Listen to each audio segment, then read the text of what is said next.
Unless I count myself as one. But I left the university long time back. Sir, we are live. I think we should begin. Okay, okay. I request the other participants to kindly mute themselves, and except for Ayush. And I request Siddhi ma'am to highlight the speaker. Yes, Ayush, please. Okay, sir. Good evening to one and all present here. Uh, the thing that makes this session very special is the presence of some of the esteemed people that belong to our field and discipline. So I hope you all have been having a wonderful day, and this session is serves just as the perfect garnish on top of it. This is the 48th meeting of the Literary Club in association with the Altai Pune chapter, the Alumni Association of the Department of English and CLS, Saurashtra University, Rajkot, and the School of Humanities, MIT ADT University, Pune. The topic for our today's session, or rather, I should say, the focus of our today's session shall be post-colonialism, a stream of thought that intensively advocates for keeping an open mind while detangling, interpreting, and interacting with the traditional pre-existing accounts and discourses. With the similar mindset, we shall be plunging into whatever our speaker, Dr. Prerna Buch, has to offer. Prerna ma'am is a faculty in English teaching at Kansagra Mahila College since 2008. She has her PhD on tracing subaltern in the selected novels of Toni Morrison and Joseph McWan in the light of Gayatri Chakrabarti Spivak's views. She has also pursued Bachelor of Journalism and Mass Communication with a gold medal. Her areas of interest are post-colonial studies, literary theory, and Indian Renaissance. She has presented 12 research papers in various seminars and conferences, out of which 8 are published in refereed journals. Besides academics, she is also associated with All India Radio as announcer and with the City News Channel as the news anchor. We are extremely glad to have you with us, Prerna ma'am. Thank you, Ayush. So now I shall be handing over the session to our speaker for today. Prerna ma'am, over to you. For sure. Um, I would like to go with the PPT that I have prepared. Okay, I think it's visible. Well, I have divided my talk into 4 major heads. I would begin with the very terminology, post-colonialism. I'll go into the definition and general introduction. I would then talk about major concerns of post-colonialism, and at the end, I will take a few terms, some 3-4 terms that as a student of literary theory, we must know, particularly as student of post-colonialism, we must know. So post-colonialism is basically an umbrella term which brings with it a critical attitude. In fact, in a certain sense, it criticizes the previous period, that is colonialism. The entire term post-colonialism can be divided into 3. Post, which is a Latinate suffix, meaning something that comes after. Colonial, referring to a time before post-colonialism. And ism is again a suffix which underlines the critical attitude. The term has come to be spelled in 2 ways. Post-colonialism with hyphen, where the hyphen indicates the period after any formerly colonized country took its independence officially. Here, this term suggests a historical category basically, or a chronology from the colonized to a decolonized state. And second, post-colonialism without hyphen, where it suggests the effects and results of any sort of invention or domination of a country. It is the term post-colonialism without hyphen that as a student of literary theory we are concerned with, and it is a study of the cultural, political, and economic consequence of colonialism and imperialism. So it focuses on the exploitation and reaction of exploitation and reaction of the colonized people. It refers to the intellectual or theoretical practices basically which emerged in the academies where colonial texts were reread for the colonial ideologies embedded in them. And thus, post-colonial refers to the oppositional process, exploitation and reaction of the colonized people. If it does not supersede, then we can say it at least reverses the colonialism. So the field started emerging in the 1960s when the scholars from the previously colonized countries, here you can see in the chart that England was mainly the dominating country and it ruled over many others like India and New Zealand and Africa and others. So from the previously colonized countries, it started writing on the impact of colonialism on their lives and culture. So epistemologically speaking, post-colonialism addresses the post-colonial identity of decolonized people. This struggle for identity is again derived from the colonizers' generation of knowledge about the colonized people and how that knowledge is appropriated to subjugate the people geographically, politically, and culturally. So post-colonial theory seeks to understand how the oppression, resistance, and adaptation have occurred during the colonial rule. It also analyzes the strategies of power, domination, hegemony, and oppression, which is utilized by the colonizers in the colony. It studies colonialism's strategies of representation of the native and the writing of colonial histories, the feminization, the marginalization, the dehumanization of the natives.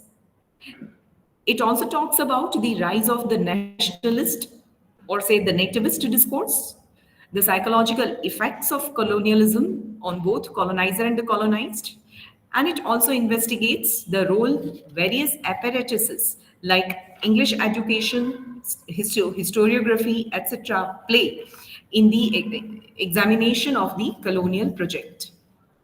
The post-colonial theory aims at disempowering such theories by which the colonizers perceive, they try to understand, or they try to know the world. Post-colonial theory explores the strategies of resistance and independence, or we can say the strategies of a counter discourse in native texts against colonialism. Let's see what Homi Bhabha says about the definition of post-colonialism. He says that the post-colonialism as that form of social criticism that bears witness to those unequal and uneven processes of representation by which the historical experience of the once colonized comes to be framed in the West. So, though the post-colonial theory is said to have originated with Frantz Fanon, it is basically with Edward Said's Orientalism and Bill Ashcroft's and other writers, the Empire Writes Back, that post-colonial studies becomes an institutional enterprise. And today the field is quite vast. It is an heterogeneous field, and it takes into its consideration the film and culture studies, the language, art and architecture, and other diaspora and all other subjects. Post-colonial theory, after Edward Said, analyzes the European construction of the East or Orient as a discursive field called Orientalism. Europe first produces a category designated as the other or the Orient through certain specific practices of knowledge, acquisition, and formation. This knowledge and the representation relies upon a binary opposition, like civilized and barbaric, white, black, strong, weak, masculine, feminine, etc. All of which represent the former as European and the latter as inferior, and that latter term stands for the natives who are treated as the dark opposite of Europe. Adapting ideas from the post-structuralism, Adapting ideas from the post-structuralism, post-colonial studies focuses on the discursive and linguistic construction of reality. So it means that the representation of the native in Europe was hardly innocent or true. The discourse that represented the native also ruled the native. And this link between representation, epistemology, and political practices becomes the subject analysis in post-colonial studies. Ashcroft and others, they mainly list the three characteristics, and they talk about the writings that emerge from the once colonized nations as post-colonial. And they identify three major characteristics of post-colonial writings. One is the silencing and marginalization of the post-colonial voice by the imperial center. Second, the abrogation of the imperial center within the text. And the third is the active appropriation of the language and culture of the center. Issues of ethnicity, displacement, gender, and race are later on added for analysis. Thus, the post-colonial arguments began to focus on how the nationalist project in colonial times and the decolonized nation state replicated or extended certain fundamental oppressive structures in class, gender, and in case of India, the caste. Postcolonialists argue that decolonized nations, under the guise of homogenizing national stability and federalism, they elide differences and perpetuate oppression of the marginalized. Here, the marginalized would also include the women, the labor class, the lower classes and castes.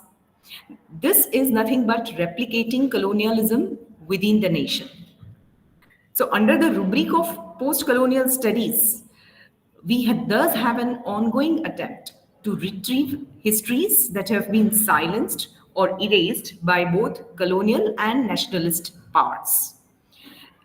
This is actually the Subaltern Studies project in India, which seeks to write the history from below and to write the history of the subalterns as against the history of the upper classes or castes. Post-colonial studies thus analyzes representations and identity formations of the colonizers and colonized in literary and cultural texts. It also adopts tools from wide range of disciplines like psychoanalysis, feminism, post-structuralism, postmodernism, Marxism, etc. And all these theories have also contributed to the theoretical rigor of post-colonial studies. Now let us talk about the major concerns of post-colonial theory. So far we have seen that post-colonial theory is an intellectual framework and it seeks to understand, analyze or critique the impacts of colonialism and imperialism on the former colonies. It also critiques their cultures, identities, economies and social structures. Emerged in the 20th century, mid-20th century in response to decolonization movements and the subsequent rise of former colonies as independent nations. If we look into the major concerns of post-colonial theory, the first that we should take into consideration is colonial legacy and historical trauma.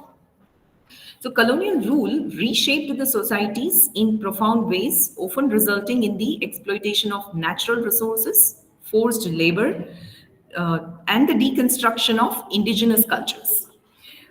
Post-colonial theorists, what they do is that they examine how these historical experiences continue to affect the former colonies, both at the level of national identity and in terms of economic and political system.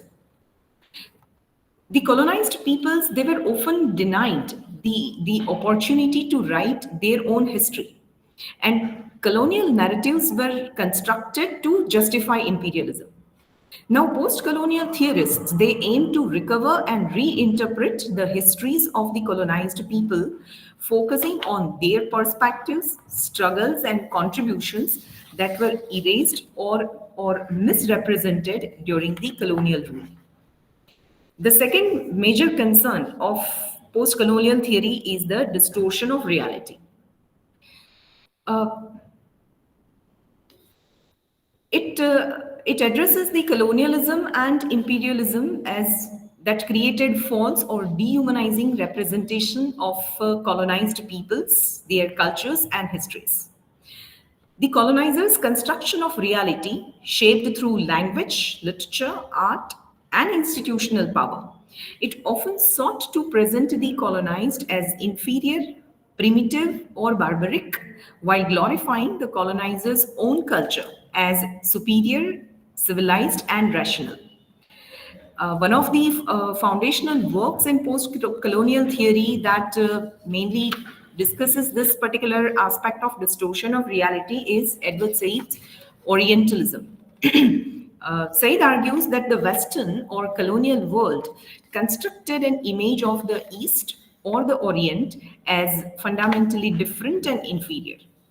Now, this representation was not based on the realities of Eastern cultures, but it was shaped by a Western agenda to justify the colonization and imperialism. Said identifies a strategy in the construction of the Orient as a place of mystery, sensuality, and barbarism, which is contrasted to the image of the West being rational, civilized, and progressive. Now, this binary opposition, civilized and barbaric, rational and irrational, was a central element in distorting the reality of colonized peoples and creating a narrative that positioned the colonizer as the bearer of culture and civilization. Through art, through literature, and other scholarly work, the colonial powers portrayed the East as exotic, backward, and in need of Western civilization, Western intervention, and in the need of civilizing process which would be offered by the West. Now, these representations were not based on any empirical reality, but they were, we can say, fabricated or perpetuated to solidify the colonial project. If we talk about how literature came to rewrite the history or present the people, then colonial literature, which mainly depicted the colonized as passive and submissive, and as I said, that the West or the colonizers, they actually needed to offer the civilizing mission to correct, to improve the colonized people. Now, these portrayals were a deliberate distortion of reality of complex societies with rich histories, social systems, and traditions. Post-colonial theory, on the contrary, it calls for the reclamation of history, where colonized people themselves write back against these distortions. Toni Morrison, one of the leading Afro-American writers, has her works that are deeply concerned with the reclamation or reinterpretation of history, particularly as it pertains to the Afro-American experiences. And she often highlights the silenced or marginalized voices of history, using her narratives to recover the untold stories of Black life in America. If I talk about one or two of her novels, then in Beloved, for example, she reconstructs the story of Sete. Sete is a leading character in The Beloved, and she's a formerly enslaved woman, haunted by the trauma of her past life as a slave and also haunted by the ghost of her child. Now, this tale is inspired by the real-life story of Margaret Garner, a fugitive slave, but Morrison transforms it into a broader exploration of the collective memory of slavery. Similarly, in her another novel, The Bluest Eye, Morrison illuminates the psychological toll of systematic racism and colorism through the character of Piccola Breedlove. She's a young Black girl who's longing for blue eyes. She thinks that blue eyes will make her beautiful. So her longing for blue eyes reflects the internalized oppression of her community. Morrison also challenges dominant historical accounts that omit or sanitize the brutality of slavery, racism, and systematic oppression. For Morrison, storytelling itself is a political act because by centering the Black experiences and addressing the systematic injustices, her work they actually resist the erasure of African American history. And she believed in the importance of writing for and about Black, creating space for their stories that have never been seen or that have never been heard. Another angle that goes with the distortion of reality is also the psychological distortion. And the psychological distortion occurs because of the internalization of colonial ideals. Uh, Colonized individuals, they were actually conditioned to view their own culture, to view their language, their identity as inferior to that of the colonizers. So they often struggle with a profound sense of alienation because they are taught that their true identity is insufficient. Their true identity is a flawed identity. And this leads to internalized distortion where the colonized person comes to view themselves through the oppressive lens of the colonizer. Language also plays a crucial role in this psychological distortion because for many colonized peoples, the language of the colonizer became the language of education, status, and power, while their native tongues were dismissed as inferior. So again, in Morrison, we have in her novel Beloved, Sete recollecting her past life as a slave. She says that she doesn't remember anything before her past life, not even the language in which she spoke. You know, the torture of the plantation masters was so much that the slaves were forgotten, even the slaves were made to forget even their mother tongue. Moving to the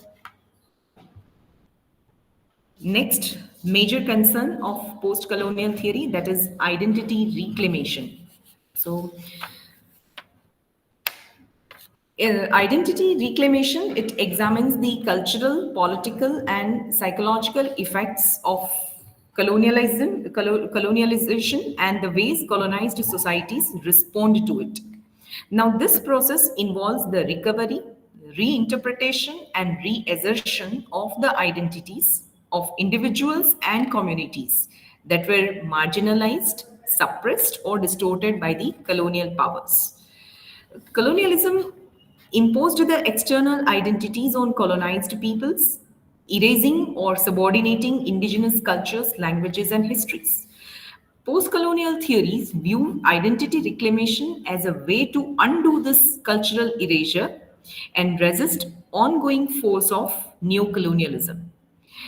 This process is both individual and collective, and it addresses the personal self-perception as well as the broader cultural narratives of the communities. Colonized societies often had their histories rewritten or dismissed as primitive by the colonial powers. What post-colonial theory does is that it emphasizes the revisiting and reclaiming these histories, asserting the richness and complexity of the pre-colonial cultures. While the colonial regimes often imposed their language on indigenous populations, marginalizing the local languages and expressions, uh, reclaiming the identity, on the contrary, involves revitalizing indigenous languages and cultural practices. I'm not read much about Ngugi wa Thiong'o and Chinua Achebe, but while I was going through this post-colonial theory and all, I came across Ngugi wa Thiong'o and Chinua Achebe and all those writers who claim that they give a call to write in the indigenous language. And Chinua Achebe uses quite a lot of Igbo proverbs in his works. So that way we can say that language also plays a crucial role when it comes to the question of identity reclamation. Colonized colonized peoples were frequently depicted through dehumanizing stereotypes in the colonial literature and discourse.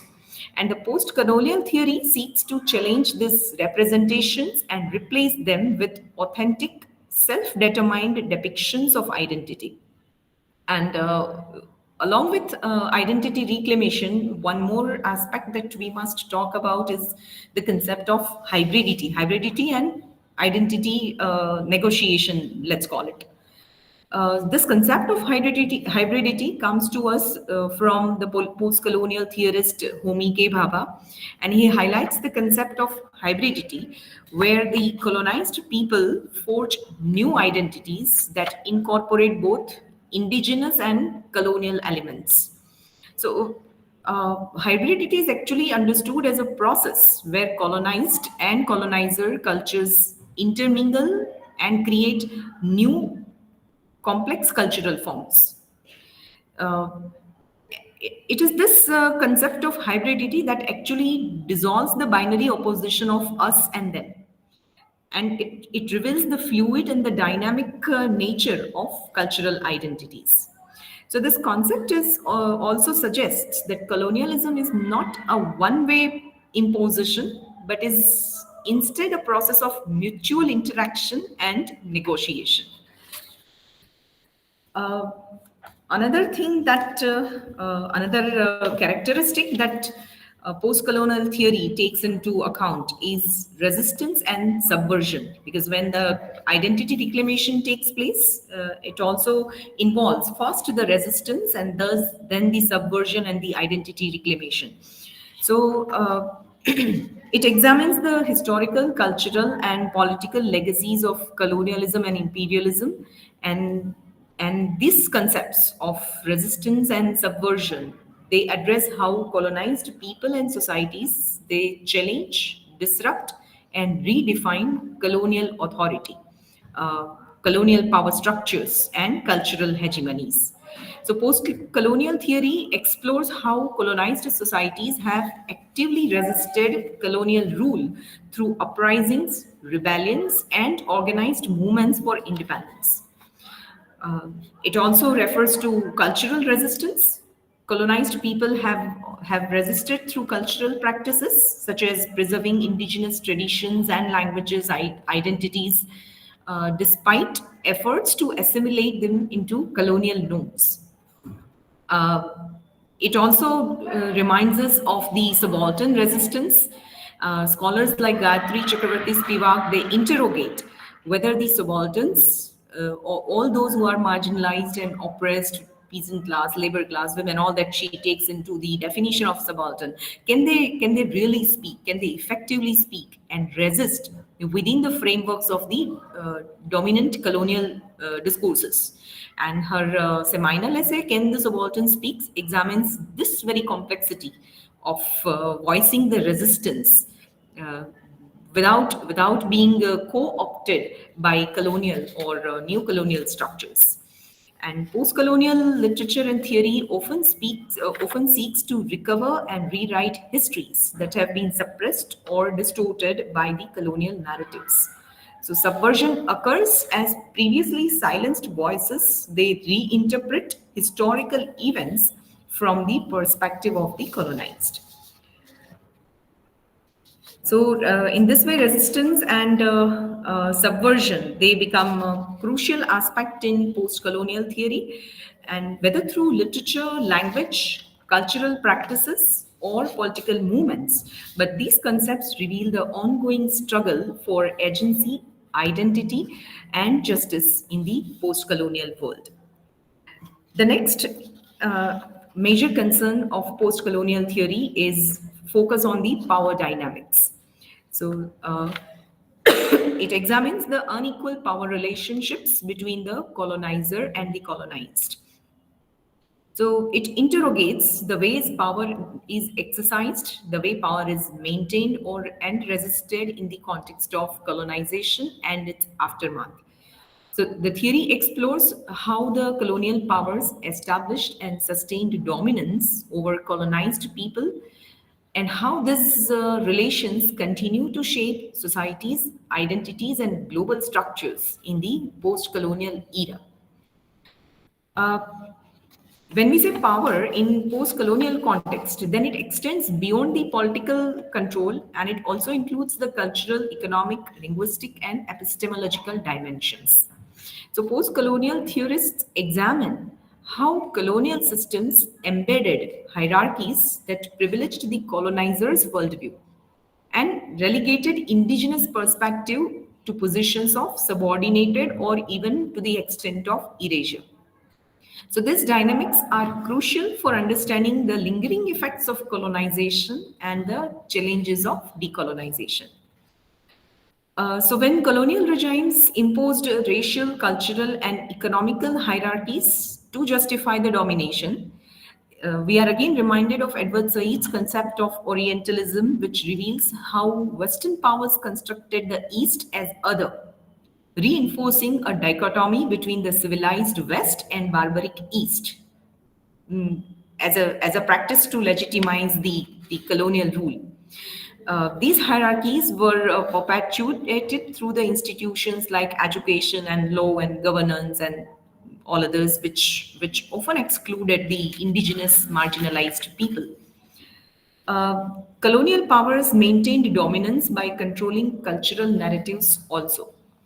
So Antonio Gramsci's concept of hegemony, which is the domination of one group over others through the consent rather than force, it resonates in post-colonial contexts. By promoting European cultural norms as universal and superior, colonizers suppressed the local traditions and values.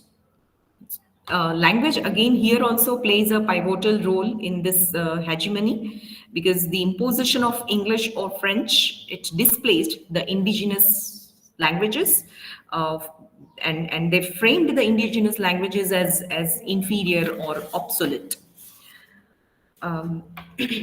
Colonialism not only exploited the lands and the bodies, but as we know, it dominated the knowledge production, dismissing indigenous epistemology as unscientific or primitive. Now, post-colonial theorists, they advocate for the decolonization of knowledge. They seek to recover and validate indigenous ways of knowing and being. Another one more aspect that goes in the concern, in the characteristic of power dynamics, is the gendered power dynamics. So it not just the power dynamics seen in economic, political, and cultural domination, but it also shaped or reinforced the gender hierarchies. And post-colonial theorists, they investigate how the colonial and patriarchal systems interact. And they perpetuate oppression based both on the gender and on race. So Gayatri Spivak, for example, in her seminal essay says that if one is a woman, then woman is subaltern twice. She's doubly marginalized, she says, because one through gender bias and another through the impact of the colonialism. So colonial regimes, they restructured the indigenous gender relations, privileging patriarchal norms that aligned with the Western ideologies. For instance, the British colonialism in India, that reshaped laws and customs to marginalize women, reducing their traditional roles in property ownership, governance, and community leadership. British government also abolished the sati system, but then by that the women were confined more to their traditional role of being the pativrata and all that. So it confined more to their domestic role. So by calling it a civilizing mission, they actually marginalized women more or pushed them more into the darkness. Women in colonized societies often faced the oppression as subjects of colonial domination and as subordinates in patriarchal systems. So that's what I say, that they are doubly marginalized. And post-colonial feminists, they emphasize how colonialism and patriarchy collectively reinforce women's marginalization. And Gayatri Spivak's essay highlights the voices of the colonized women, particularly from lower castes or lower classes, who are silenced in the colonial narratives as well as in the nationalist narratives. And women also played a significant role in the nation building, in the resistance movement. However, their contribution is either frequently undervalued or totally erased in the nationalist histories. And the next concern of post-colonial theory is that it questions the Eurocentrism. So we can say a fundamental concern of post-colonial theory, as it challenges the dominance of European perspectives and values in shaping the global history, culture, and knowledge systems. Eurocentrism refers to the belief in the inherent superiority of European cultures, ideas, and practices, and often presenting them as universal, while marginalizing or invalidating non-European traditions and experiences. So Eurocentrism was actually a cornerstone, we can say, of colonial ideology, which legitimized the imperial domination by framing Europe as the center of progress, Europe being the center of rationality and civilization. And post-colonial theory critiques this particular worldview, emphasizing the need to deconstruct Eurocentric narratives and recognize the diverse contributions and experiences of the non-European societies as well. So Eurocentrism often presents European history as the standard against which all other histories are measured. And it frames the colonial expansion as a natural progression of European civilization, ignoring the agency and histories of the colonized people. So again, post-colonial theorists like Homi Bhabha and Gayatri Spivak, they challenge this assumption, and they highlight the importance of recognizing cultural specificity and the ways in which the Eurocentric frameworks silence and marginalize the voices. Critique of representation, it questions how language and images, they perpetuate colonial ideologies. So Eurocentric cultural productions often depict non-European people as exotic, backward, or uncivilized. And Edward Said's Orientalism exposes how such representations serve to reinforce colonial power by constructing the Orient as Europe's inferior. And by reclaiming the power of representation, post-colonial theory seeks to challenge the stereotype and provide more authentic, self-determined portrayals of colonized people.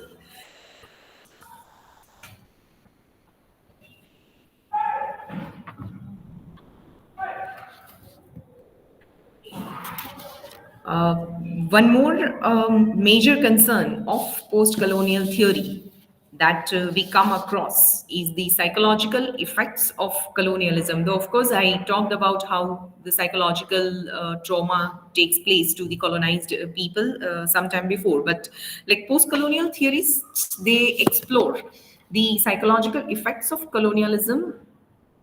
And one of the key concerns is the internalization of the colonizer's value and the creation of colonial mentality, where the colonized comes to view themselves as inferior and the colonizer's culture as superior. Gayatri Spivak in her essay mentions that unless and until the subalterns, they come out of their very consciousness that they are subalterns, they'll not be able to free themselves. So it is this internalization of colonization that has taken place, which again is responsible for the distortion of reality and all that. So in post-colonial theory, the concept of the other is crucial. The colonizer constructs the colonized as the other and inferior figure in order to justify the exploitation and domination. Now, post-colonial theories, they explore how this process of othering impacts the self-perception of the colonized and how they may seek to resist or sometimes maybe even transcend these constructed false identities. So, key texts or key theorists that we have in this post-colonial theories: Edward Said, Orientalism, that focuses on Western perception of the Orient; Homi Bhabha giving us the concept of hybridity; and Gayatri Spivak, who talks about can the subaltern speak. Her major contribution to post-colonial theory or subaltern studies can be that. And now moving towards the few terms that, as I said in the beginning, are necessary to know, uh, is the hybridity, which is integration of cultural elements producing something new. So it is a central concept in post-colonial theory, and it refers to cultural, social, and political mixing that occurs as a result of colonial encounters and the interactions between the colonizers and the colonized. Now, these hybrid forms do not simply replicate either of the original cultures, but instead they forge something distinct. This concept of hybridity thus also challenges the notion of traditional notion of identity, which is more fixed or which is more pure or belonging to homogeneous culture. One of the problems with this concept of hybridity is that it can often result in ambivalence, a dual sense of both identification with and resistance to the dominant culture. So this ambivalence can subvert the authority of the colonizer by showing that colonial power is also never absolute or can be contested. Second concept that, as a student of post-colonial theory, we must know is that of mimicry. Is again given by Homi Bhabha, and here the colonized subject attempts to imitate the culture, language, behavior, codes or norms of the colonizer.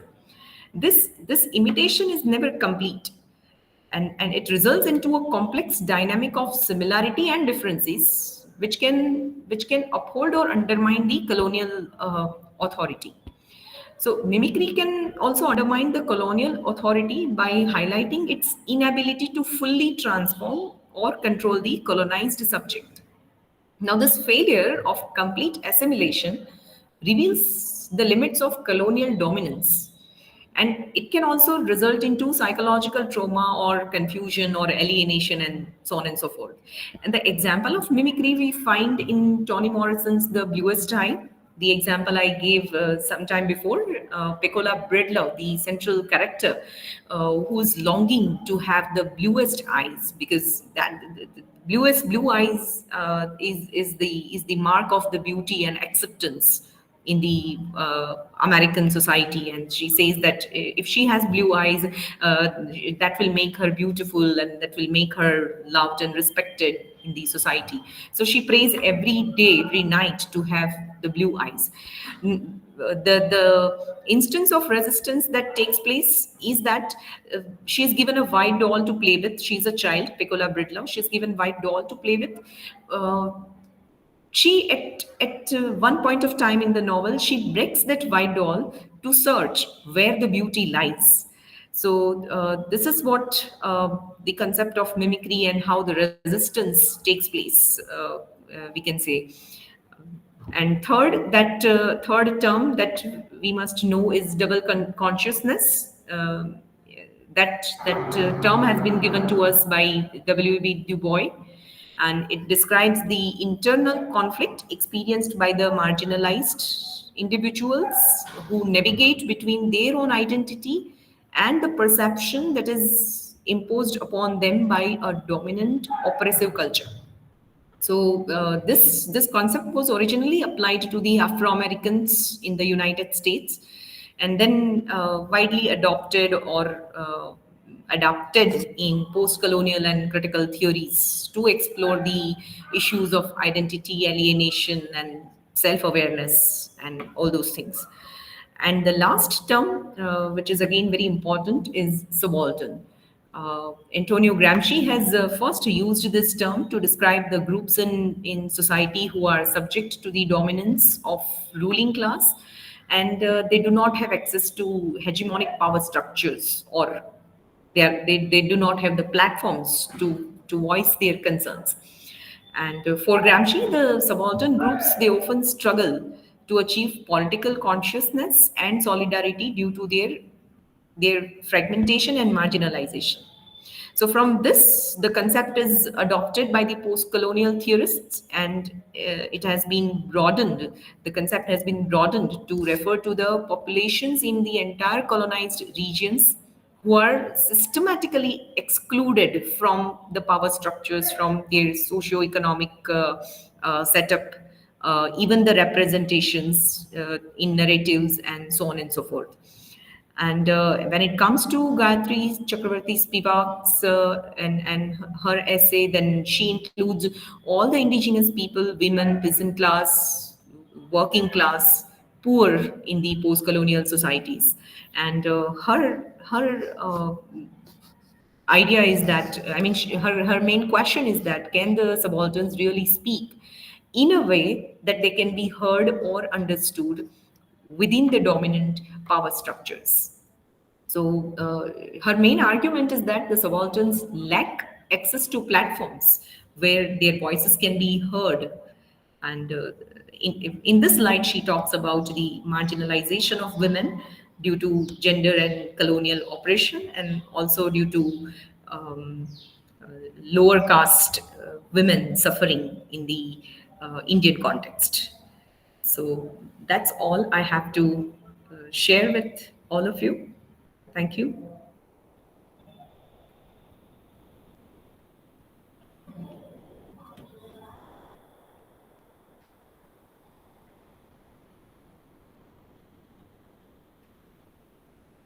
Thank you so much, ma'am.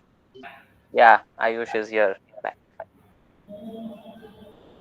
Um, Prerna ma'am, thank you very much for the really informative session, especially for someone who is on an extended visit into this field, into this stream of thought. So personally, it was really informative and helpful, and I am sure the other attendees found it the same. Thank you. Now I would like to open the session for two questions. People can either unmute themselves and ask questions, or you can drop your questions in the chat box.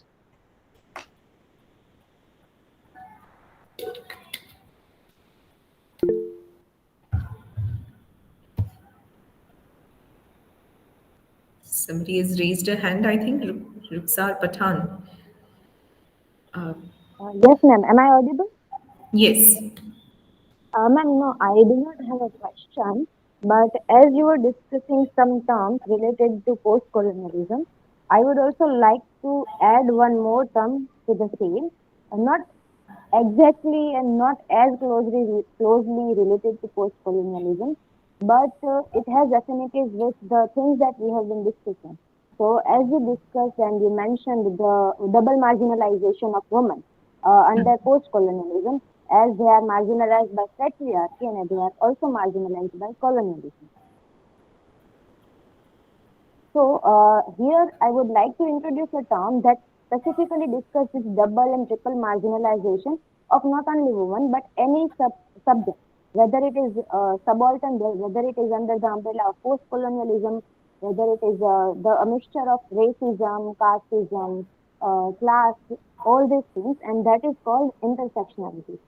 So, intersectionality, like subaltern theory, is a theory that simply and basically discuss this complicated and constructive nature of this combination of various kinds of agencies and social structures that marginalize a subject not only through one because of one reason or not only through one agency, but the reason are always complicated in the mixture or a mixture of many such instances, many such reasons. For example, it could be it could be patriarchy. So, for example, that could be there with a mixture of class. So, a woman belonging to a lower class family financially, her experience would be completely different from a woman who is belonging to an upper class family financially. Now, the same way, a Dalit woman or a black woman, their experiences will also be different from a mainstream white dominated male society woman. So, the white woman's experiences are also different from the black woman's experiences.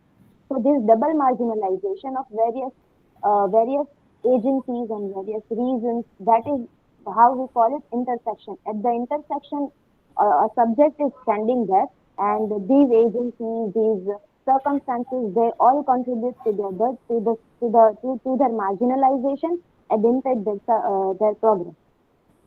Yes, true, true. Actually, I have taken only four terms which are rarely addressed when people come to the discussion of post-colonial theory. Most of the terms that people discuss is otherness and, as you say, double marginalization and Orientalism and all those. But I just wanted to pick up a few terms which are, as I said, less addressed, less explored.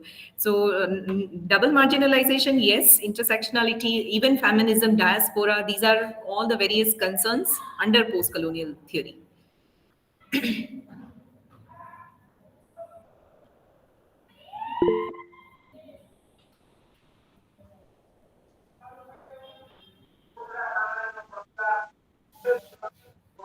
Yes, we have Parth, Ayush, and one more raising hands.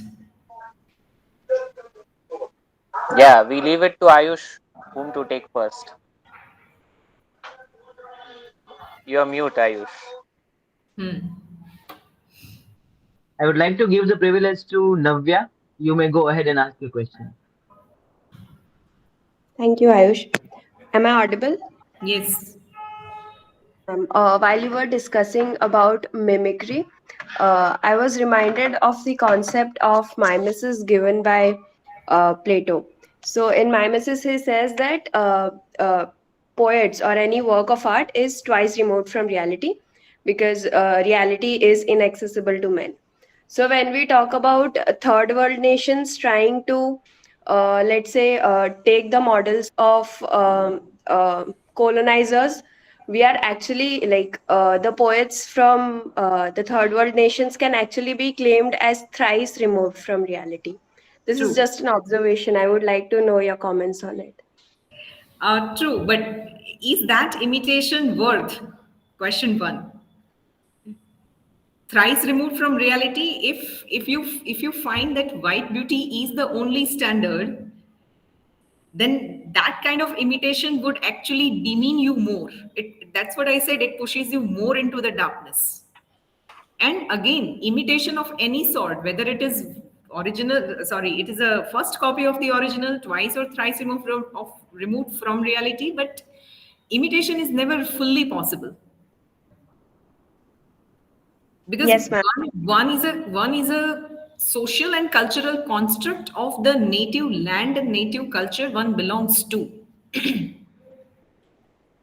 So in that way, imitation or mimicry would actually never be fully possible. Yeah, I agree with you in that sense. And when I was talking about this concept of imitation in the third world nation, I was somewhere trying to refer to draw from the movements that have been going on in the vernacular language literature. So, for example, I have some knowledge about Gujarati literature. So, I recently read an essay where they said that modernism in Gujarati literature was came after Gandhi.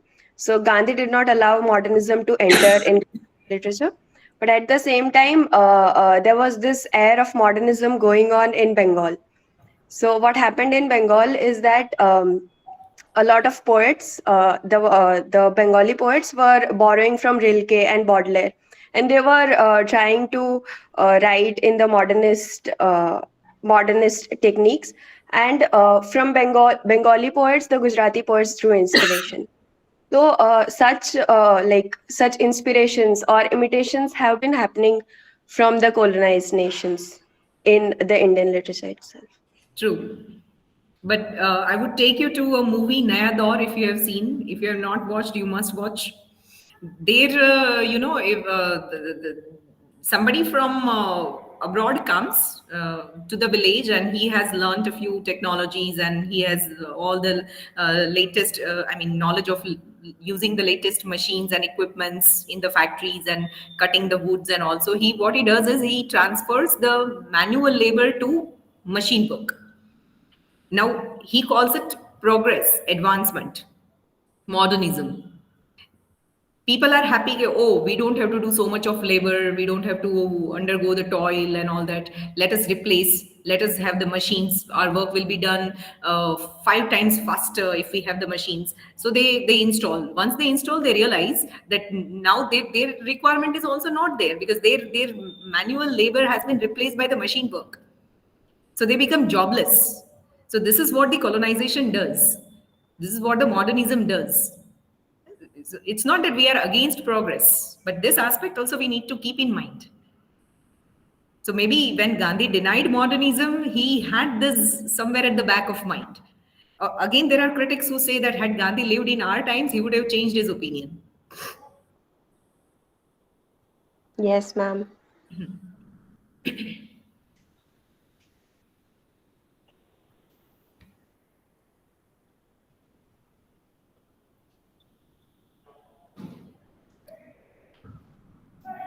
Parth or Ayush, I think. Sir, you may go ahead. You can take Ayush. No, not an issue. Yes, Ayush, why not? Yes? Okay.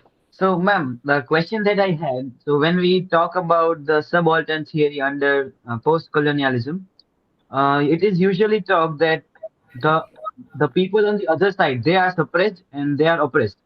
But my question, when I have been reading about it, that the the people, the oppressors, and the people who are made to do this work of hegemonic suppression or carrying out the hegemonic practices by the officials at the top.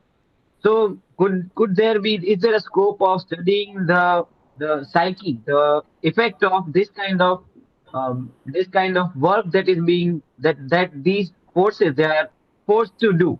So for example, soldiers, they are sent uh, to get hold over a space and a place, but they are not the ones initiating it, they are not the ones willing to do that or carry out those practices, but it is on the orders of their officials that they are carrying this out.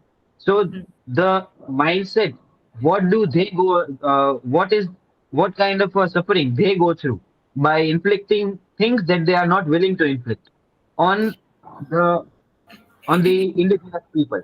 So that my question is that is there a scope of studying that how sometimes the oppressors, they themselves can be the oppressed?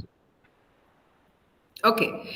Actually, when we had the British colonization in India, then there were a few British lords and governors who were against this treacherous practice that others were having on the Indians. Even in case of Afro-Americans, there were a few white supremacists. Maybe they were religious leaders, maybe they were political activists, but they were in favor of the Africans, and they were secretly supporting them. So yes, somewhere that realization, somewhere that pain that they are unnecessarily or unduly being tortured and oppressed is there.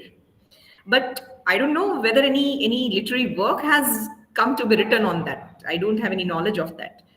But they have undergone this feeling that this undue oppression should be stopped.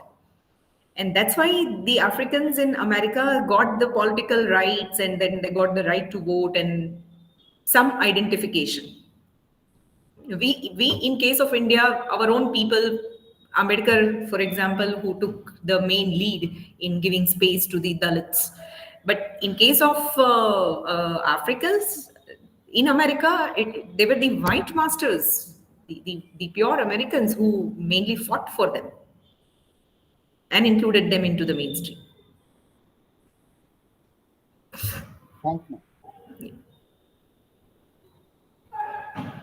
Jamin has raised his hand. Go ahead, Uh, Jamin. Yes, please. yes. First of all, thank you, madam, for the lovely talk. My question is not for for you, ma'am, but for Ayush. Ayush talked about the soldiers' experience of going to a battle, which is not their own. Uh, to your inquiry, I'm my area of research happens to be anti-war literature, war literature that is written against war. You might want to read two books specifically in order to uh, inquire your own question. First is Afterlife, written by Abdul Razak Gurna, who won the Nobel for Literature in 2021.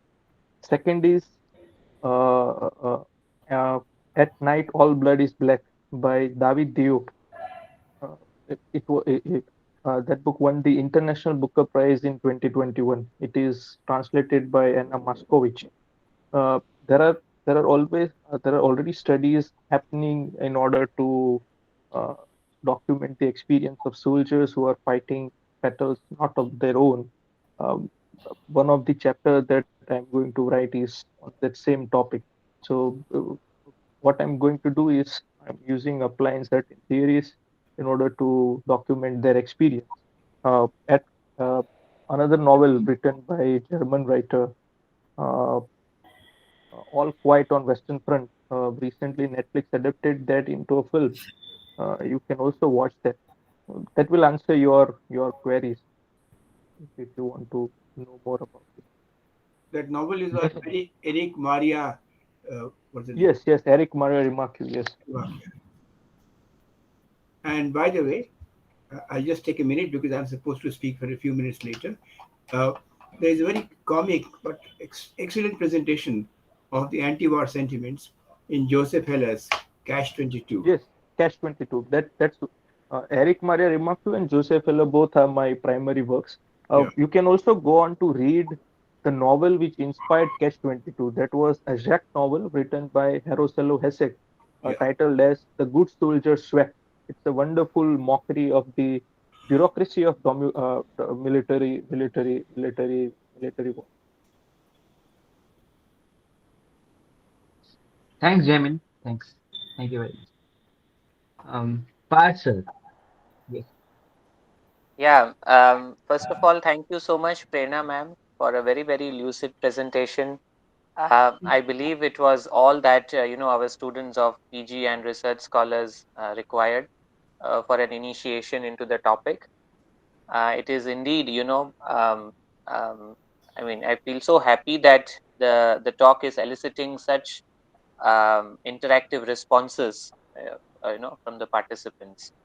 I have three questions, two for you and one for Professor Sinha. Um, I would want Prerna ma'am to, discuss hybridity and mimicry in the context of contemporary Indian society. We study these concepts very often as a very, very generic term for colonies. Specific, specifically talking about India, where do you find contemporary Indian society on the crossroads of mimicry and hybridity? Uh, Also, if time permits, I would request you to, highlight a bit about Joseph McQuan as a writer, in the light of Gayatri Spivak Chakrabarti's work, because you've talked about Toni Morrison throughout the talk. I think our readers of uh, from Gujarat also and outside Gujarat also would be benefited if you could just gloss over the works of Joseph McQuan. Professor Sinha has known Gayatri Spivak Chakrabarti from his university days. Uh, so we would indeed be glad Mm, if Sir can, then later on in his concluding remarks, yeah. uh, maybe, share his views about Gayatri Spivak Chakrabarti Okay. and, her views on post-colonialism, especially on subaltern. And of course, um, his connection with Gayatri Spivak from his university days is something that our participants would like to know about. and then following that, his views on post-colonialism as a theory and theory in general. That is something which is there in our schedule. So, sir, this is one small request to you as well. Thank you so much. Thank you. May I, sir, first? Yeah, certainly. See, because Yeah. I'll be speaking at the end anyway. So, Okay. Yeah. So, part to answer your first question, how hybridity and mimicry we come to see in the Indian context. So, like those who have moved out of India, so they are still longing for their Indian native land, their cultural roots, the mother tongue, and still they are trying to accommodate themselves with the foreign land, with the foreign culture. Like Panna Nayak says that મને સપના પણ ગુજરાતીમાં આવે છે, હું અમેરિકામાં છું પણ મને સપના ગુજરાતીમાં આવે છે. So somewhere they are trying to find a balance. So that is one instance that immediately comes to my mind. And in case of mimicry, um, I would say that okay, let me connect it with Joseph McQuan. So because then that is also your one of the wish, so that I may comment upon. So I doubt whether our Indians, the marginalized, have ever mimicked the colonizers as compared to Afro-Americans struggle. Our Indian Dalits had more the resistance. They have been more outspoken.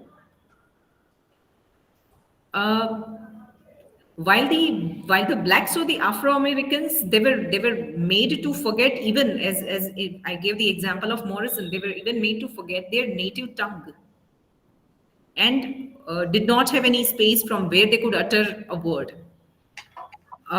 In Morrison, for example, in there is a novel by McQuan, Daria. So there you have a character, Kasna. So what she does is she's a street sweeper.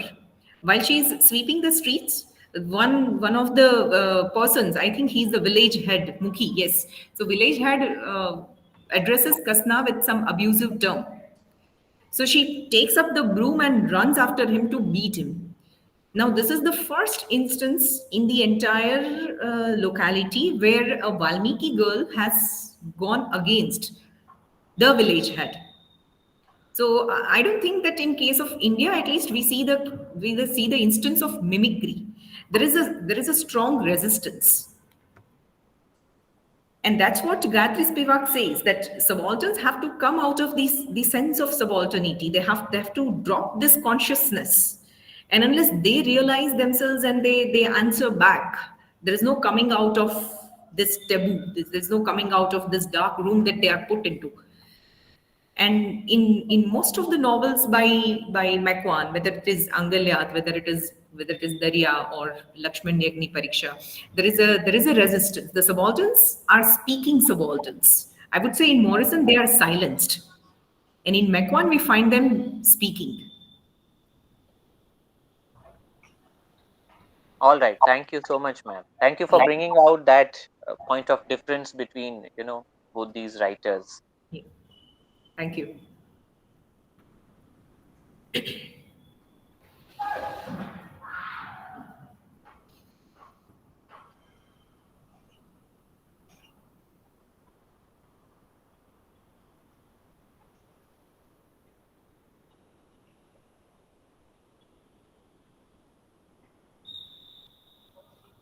All right, then. I'd like to hand over the session to Sinha sir now for his critical remarks and his overall views on the topic that we have been discussing this session. thank you, Ayush. I must begin by mentioning that Prerna's talk was really a source of prerna to many of us. Thank you. It was, she was very lively and very articulate. She spoke with supreme clarity while discussing something which is extremely complex. This is a quality that Gayatri Spivak also shared. Anyway, get back first to Gayatri Spivak then, and then come to the topic. And as I guessed Parth, I cannot discuss all theory and my opposition to them in 10 minutes. I'll have to confine myself to certain, I should say, sister theories of post-colonialism. Gayatri Spivak was a very young associate professor at the University of Iowa when I joined as a PhD student. In fact, I should say a graduate student because you're not sent to a PhD program till you've qualified and passed certain exams. And I remember the first thing which I heard when I went to the University of Iowa, because I had orientation at University of Indiana University of Bloomington, and the professor in charge of orientation for literature said, "Go and meet my student Kelly, who is teaching at Iowa." So I met Kelly. Kelly said, "Have you met an Indian lady? Very beautiful. Her name is Gayatri Spivak." So I'm talking of 1970. Since then, we all have aged and aged considerably. And then I had a brief meeting, and she was always very, very conscious of quality. She was actually in the Department of English and Comp Literature. I mean, Comp Literature is a part of the School of Letters, where the English department was situated. And she was very frank about things. I remember, see, the University of Iowa is famous for its creative writing program. And she had certain reservations about it. So she said, "See, in that class of mine, undergraduate class that she was teaching, there was this girl who sat in the lap of a boyfriend. She must be from the creative writing program." Because although her views had been, I should say, considerably Catholicized, she did not quite appreciate this classroom. She was, in those days, not working on theory. She had just finished her PhD on W. Yeats and French symbolist poetry. She had worked at the University of Cornell and had gone to Cambridge for a year. But she always admired her Presidency College teachers. Always referred to Presidency College Calcutta as the acme of Indian education system. And she admired a particular teacher, Amol Bhattacharya. You see, and these people did not even do a PhD, but they were extremely well read. And she had a portrait of him in her room, in her office room, which is quite interesting. I was a teaching assistant for several years, actually, beginning in 71 until the end of 73. That is roughly when she left the University of Iowa, and she moved to several universities, Georgia, Texas, and finally settled down in Columbia. Then she was working on W. Yeats, but she had a remarkable grasp of several languages. She could speak and write in at least 8 to 9 languages. That is a strong point. And I'll mention something about what she taught. It was an undergraduate course, so I was there as an assistant of sorts. My main job was to grade papers. There are two of us. That gave us considerable power, but we never misused it. And I remember she taught The Sound and the Fury of William Faulkner, which is a very, very difficult text, but she taught it extremely well with great lucidity. Then I remember in 73, she moved to Chinese, moved to a course in South Asian department, where she shared a course on Chinese studies and Indian studies, and she talked at length about Sanskrit. I did not know till then how good a knowledge of Sanskrit was. And once we got to know each other well, she opened up about her personal life. She had married a Jew, Spivak, and perhaps it's well known now that the marriage was on the rocks then, and they were on the verge of the divorce, but it hadn't yet taken place. And she said she retained the name of Spivak simply because with Gayatri Chakravarti, she would not get the kind of exposure that the name like Spivak would give her. I think she began a work on Jacques Derrida in 73. She had started working on Jacques Derrida when she was at Iowa. And I had never heard of Derrida. But anyway, I realized that she was working with Derrida, so he must be an important person. But Spivak was, in many ways, a very original person. She told me she had never taught what she was taught, starting from Presidency College to Cornell University and Cambridge University. So that was her remarkable characteristic. And she did not particularly like English academics. She always disliked them. I guess beginning with her experience in Calcutta University. Remember, Presidency College did not have its own MA. A student from Presidency who passed a BA would register in Presidency College, go to the university for the lectures, come back and have tutorials in Presidency College. And there was one Professor T.N. Sen. I think if Bandana Ghosh is here, she'll tell you about him. He used to, towards the end of the session, he would start lecturing at 3 in the afternoon, lecture till 8:39, and would cover just about every topic. So Gayatri, in fact, she also called me Gayatri. She was the only teacher of mine whom I addressed by the first name. And so she was greatly original in that sense. She never taught what she was taught. Although she had preserved carefully the notes of Professor T.N. Sen, Tarak Nath Sen, who was supposed to be quite a legend in Presidency College. I guess that is roughly. See, she was also in my dissertation committee. She had gone away and come back, and she was very frank. She told me, Prashant, you are dreadfully mechanical. Although I remember when my guide, Thomas Whittaker, uh, talked to me about it, he said, well, you're somewhat on the mechanical side. Do you observe the difference between them?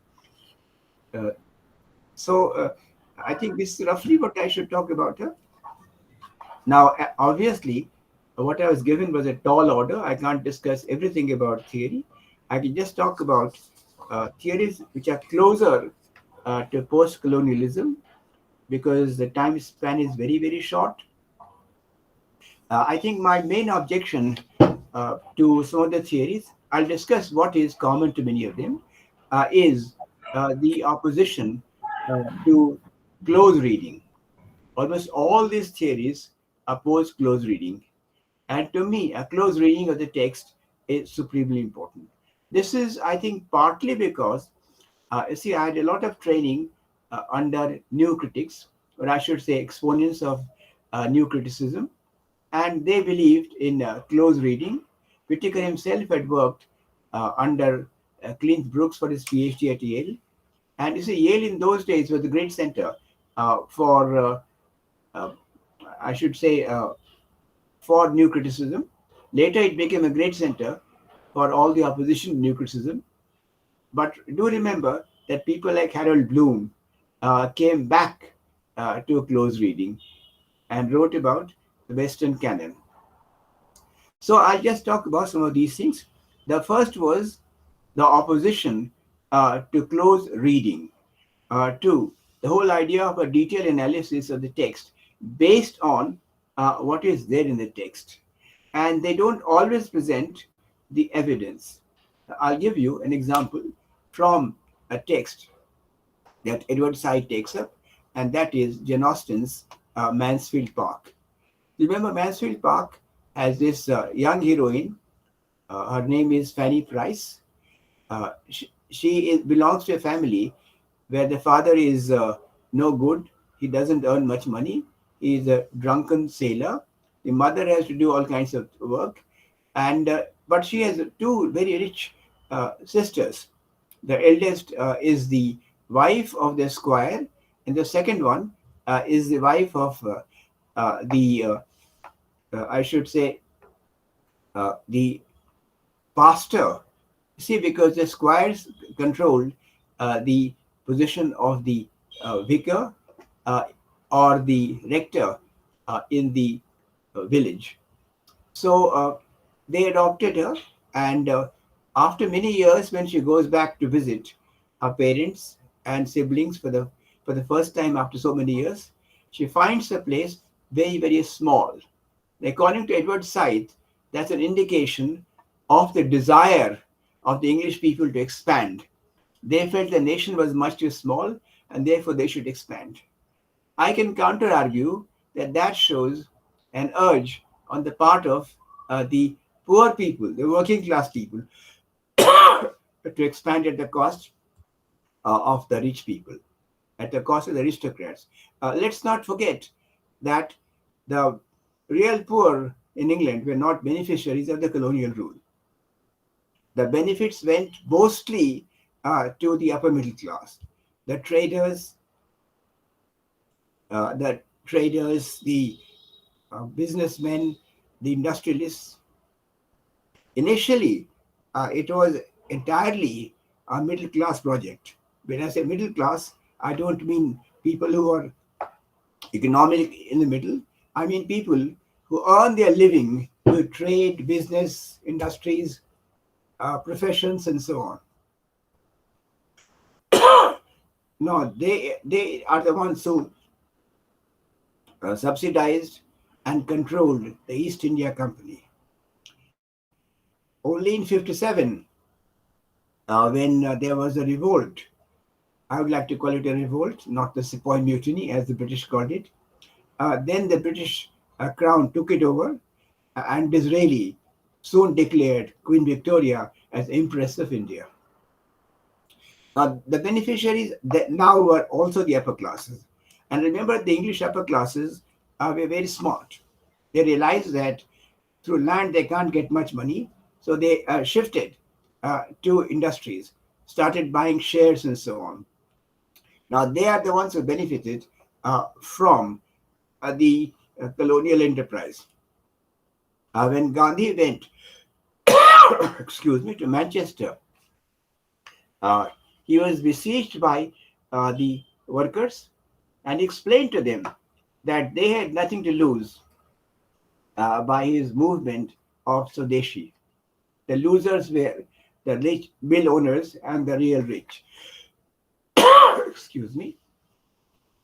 So obviously, we can explain the case of Fanny Price in Mansfield Park in more than one way. And the evidence is not always produced before drawing conclusions, or the evidence is inadequate. In a sense, I am still a great believer in the empirical mode in Aristotle's basic method, unlike the Platonic method. And Aristotle always emphasized uh, giving examples and then drawing conclusions, illustrating his points through the conclusions. The second point that uh, would relate to Marxism is overemphasis on the economics of production. Nothing to do at all with Prerna's talk, but I think it's something that's relevant to us. The patron, the consumer, the bookseller, the middle class people, or the rich who would buy the books.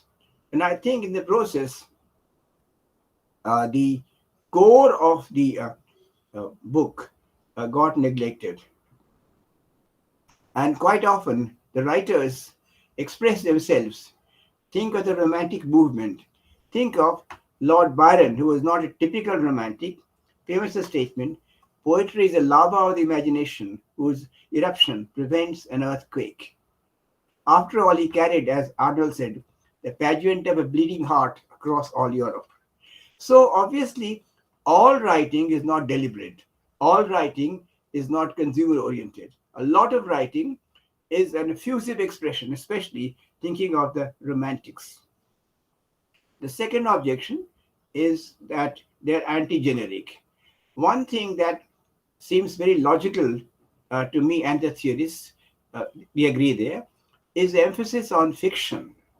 Because remember, the theorists prefer fiction to drama by and large, and obviously to poetry, because fiction gives them the scope to uh, to generalize, to develop the ideas, to provide multiple voices. In general, I again observed that by and large, they have uh, gone against the whole notion of purity of genres. We have in England an opposition to it because of native traditions. And remember Dr. Johnson uh, defending Shakespeare's use of tragicomedies. In contrast, we have the perhaps the best known or the finest French poetic play, Racine's Phaedra, and both of them are excellent in their own realms, their own modes. I mean, Shakespeare's tragicomedies and Racine's Phaedra. I have particular quarrel with new historicists, special quarrel with them. I would not go into deconstruction because that will open new vistas and we should not go deal with it. So new historicists think of literature as just one signifying poet practice among many others. And that relegates literature to a very, very subservient position. A lot of these critics don't value literature. They privilege theory. As someone said, you cannot build a foundation up in the air. A foundation has to be on the ground. A theory has to be built on knowledge of literature, on analysis of literature. I don't really quite want to be personal, but I do remember a former colleague, unfortunately died early. He would be writing on Shakespearean criticism, on theories dealing with Shakespeare, but he had not read a few plays of Shakespeare. I checked. So obviously, that cannot be a case. Because literature is a discipline, literary studies is a discipline. As Northrop Frye says, there is a distinction between literature as an art and criticism as a science. And criticism has to be scientific. So we have got to realize that literature is a separate discipline. Those interested should take a look at Frye's essays, particularly Anatomy of Criticism. I think I'm very much exceeding my time, so I'll try and sum up the other points. Some theories tend to emphasize language without sufficient indication of its meaning. For example, Russian formalism. Russian formalism is so much concerned with language as technique, with certain strategies for presentation. But the content is often forgotten in the process. Above all, my opposition to several theories is to their whole uh, attack on enlightenment, on the project that we normally associate with Newton, Bacon, Locke, and ultimately Kant. In a sense, they are, I'm being very, very blunt, anti-civilization. Those interested in a comic book may go to Raymond Tallis's book, Theoria, where he points out what is wrong with much of theory. You see, what Tallis is not a literary critic. He is a physician by training, so I would not give him too much credence. Then there is a whole question of looking for what is not there. We should deal with what is in the text, but a lot of emphasis is on looking for what is not there. And as I said, there's some distortion. I guess people now don't read Vanity Fair. It's much too long a novel. But remember, at the beginning of the novel, we observe that Sedleys, this is before they become bankrupt, have a black butler. He is a butler imported from the colonies. So clearly, much of the opposition is not valid. And finally, I want to come to the whole question of canon. So the canon is not something static. It's not something fixed. It's not cut in marble. The canon is something evolving and dynamic. And therefore, a canon has to be there in some form or the other. a changing canon, new canon. Look at the history of English criticism. During the time of Dr. Johnson, Pope was seen as a great poet. If Pope is not a poet, where is poetry to be found? Was Johnson's statement. He thought of metaphysical poets as not poetic at all. He had contempt for the metaphysical poets. And therefore, uh, as we have seen, the canons keep on changing. T.S. Eliot revived the metaphysical poets. After all, we also study foreign literatures, and foreign literatures may require a different canon, may require a different yardstick. As we know, there are two ways of looking at literary studies. Uh, Literature uh, has appeal to people of different cultures, different races, different genders in the same measure. The other view is that uh, literature is universal. Obviously, both the positions are extreme. We have got to evolve a proper uh, via media. I think I have to stop here. I've taken too long a time and bored you to death. So thanks, Parth. And once again, thanks, Prerna, for a very, very uh, lively and wonderful talk. Thank you all. Thank you so much, sir. Just for the information of the participants, we are on the verge of concluding our series on literary theory. This is the 48th session of the Literary Club, 49th session on cultural studies and cultural criticism is going to be a talk by Professor Sanjay Mukherjee. And then in the 50th session, we will be having the Golden Jubilee session, and we are in the process of planning something big. So, I mean, of course, all that information will be shared with you. But we thought in the, while planning this 48th session, that, as we are ending the series on literary criticism and theory, we should have, some such remarks by somebody as experienced as Professor Sinha, who has in his career of over 50 years seen the entry of theory in academia, and then the passing of the heydays of theory, and then where theory stands today. So we thought that during session 48 and 49, in the last 10 to 15 minutes, we could have these remarks as appendices, uh, or epilogues, or whatever we may call it, at the end of the session. That was the main reason behind having scheduled this 10 to 15 minutes of short remarks by Professor Sinha at the end of the talk.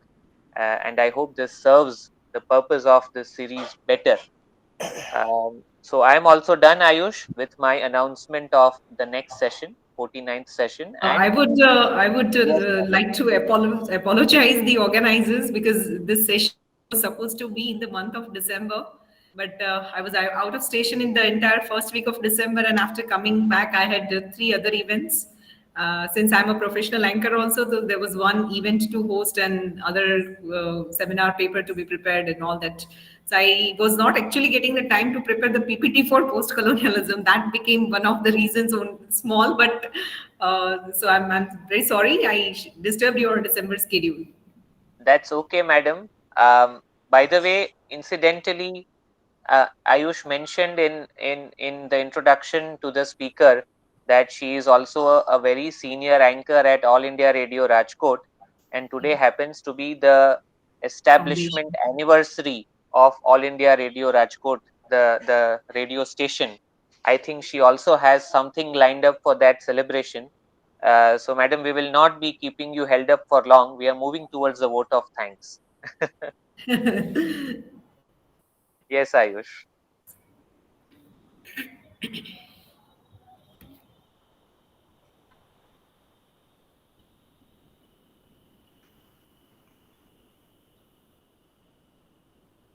Is he disconnected? He's there. No, he's there.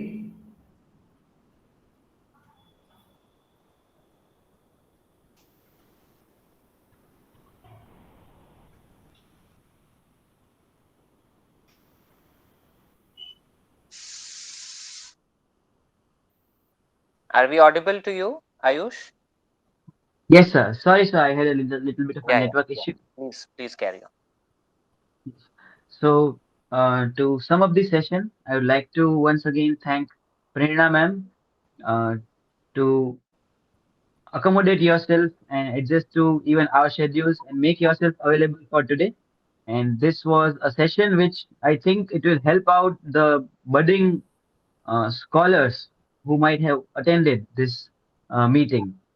And of course, then there was Sinha sir's remarks as Parth sir perfectly delineated that it was something. So Sinha sir's remarks they were required to conclude this series of sessions on criticism theory, and it was as enlightening as we had expected it to be. So with that, I would like to thank once again Prerna ma'am, Sinha sir, and the organizers and how they have put together this 48th meeting of the PLC. Um, so thank you, everyone. And with that, anything else, sir? But sir, I think that's it. It's 6:45. We have passed. I mean, we have overshot time. Um, yeah, we can stop the live streaming. I think the YouTube link will be made available to the participants through WhatsApp. Thank you everyone for joining. Thank you so much. Thank you so Good night. much. Thank you. Thank you. Thank you, sir. Thank you. Thank you, everyone. Thank you. Thank you, everyone.